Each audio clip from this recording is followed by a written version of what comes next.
Hello everyone, and welcome to my prompting presentation. My name is Sarah Tilley, and I'm going to be showing you what prompting is, why it's important, and we'll be going through each step of the prompting hierarchy scale so you have a better understanding of what they look like. So what is prompting? Prompting is an intervention used frequently in applied behavior analysis and helps with accomplishing a behavioral or life skill goal. It is usually utilized in instructional settings with a child or client. Instructional sessions are usually contrived in settings where there's not many distractions for the child or client. Some examples are that there may not be posters on the wall, there are no bright, vibrant colors that can catch their attention, and there is no toy or item able to be seen. The steps on when a prompt is usually given are as follows. First, an instructional demand or question is given, one example being, "Show me the cat."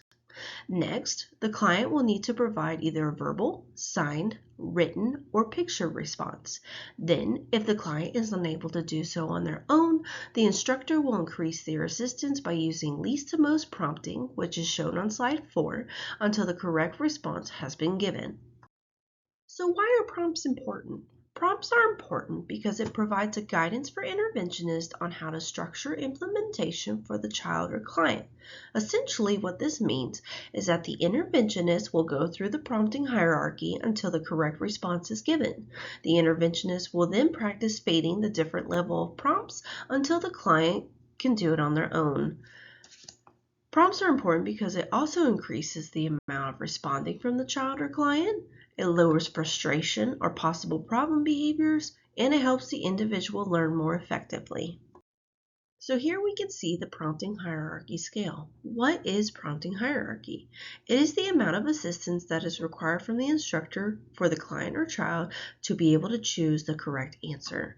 So in the middle here, we can see this pyramid, and I'm going to read starting from the top. Independent, visual, verbal, gestural, modeling, partial physical, and full physical. And if you look on the left-hand side, the way that I read is considered least to most prompting. Consider that this method is used more often than most to least. The order of the PowerPoint will be least to most.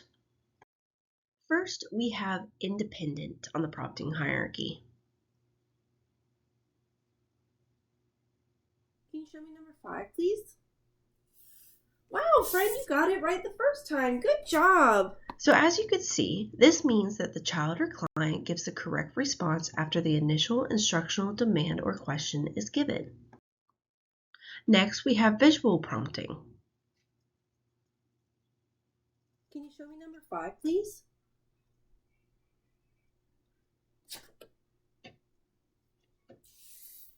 Thank you. Great job. This is when a picture, symbol, or words may be used to help the child or client choose the correct response.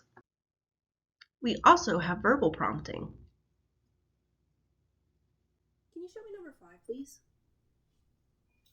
No, that's number 1. Can you show me 5? That's 5. Thank you. You're so awesome. This is when something is stated after the initial instruction to help the child or client respond correctly. We also have gestural prompt, which is on the prompting hierarchy scale.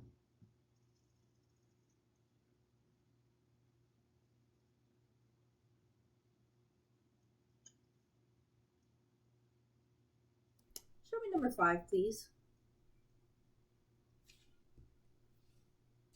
Awesome, showing me number 5. A gestural prompt is any gesture following the initial instruction that helps the child or client respond correctly.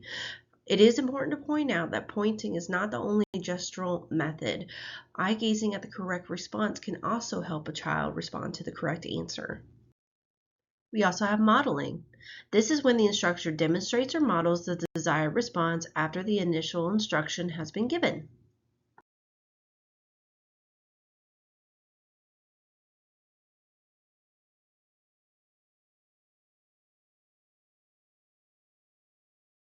Draw me a triangle, please. Not quite. Let me see the pen, please. Thank you. Now try drawing a triangle. Awesome job. Thank you, friend. We also have partial physical.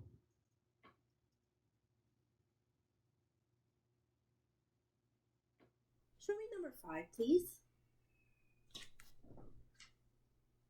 That's number 5. Thank you, friend. This is when the instructor gives some sort of physical assistance, like at the wrist, forearm, or elbow, to help the child or client choose the correct response. And finally, we have full physical.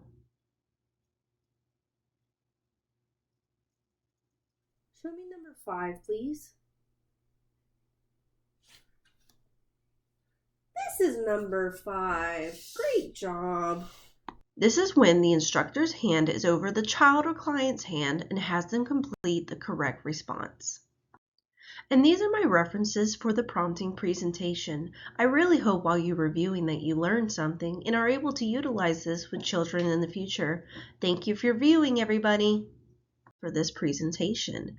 I really hope that you enjoyed it and you learned something about prompting on my presentation. Thank you for viewing.